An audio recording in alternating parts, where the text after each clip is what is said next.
Sojourner Truth was born in Ulster County, New York in around 1797. Before becoming Sojourner Truth, her name was Isabella Bomfrey, Belle for short. Bomfrey belonged to Colonel Ardenburgh, along with her parents Bet and James and her brother Peter. Ardenburgh died and the slaves were taken over by his son. Though taken over by his son, his property was to be auctioned off. Bomfrey was sold with sheep and was separated from her family.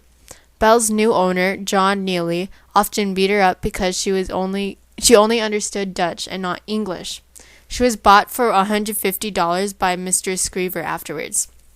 In 1815, Belle fell in love with a fellow slave named Robert. Robert was caught by another slave owner and was never seen again. In 1817, she met another slave named Thomas and had 4 children named Peter, James, Elizabeth, and Sophia. Bomfrey ran away with her children and fell upon Isaac and Maria Van Wagensens.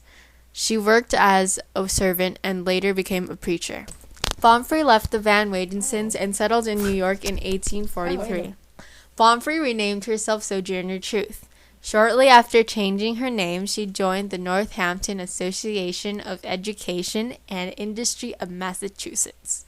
During that time, she worked closely with famous abolitionists, Frederick Douglass, Lloyd Garrison, and David Ruggles. In 1850, Garrison wrote a biography on Truth about where she came from and who she was before becoming Sojourner Truth. In 1854, Truth delivered her most famous speech, "Ain't I a woman?" She also started a government campaign to take slaves to the West to become free. Truth, however, developed leg ulcers that were extremely painful. After being operated, her campaign was continued. The leg ulcers came back in 1833 as she was visiting her family and took her life in November 26, 1883 in Battle Creek, Michigan. Today, Sojourner Truth is highly appreciated by many people.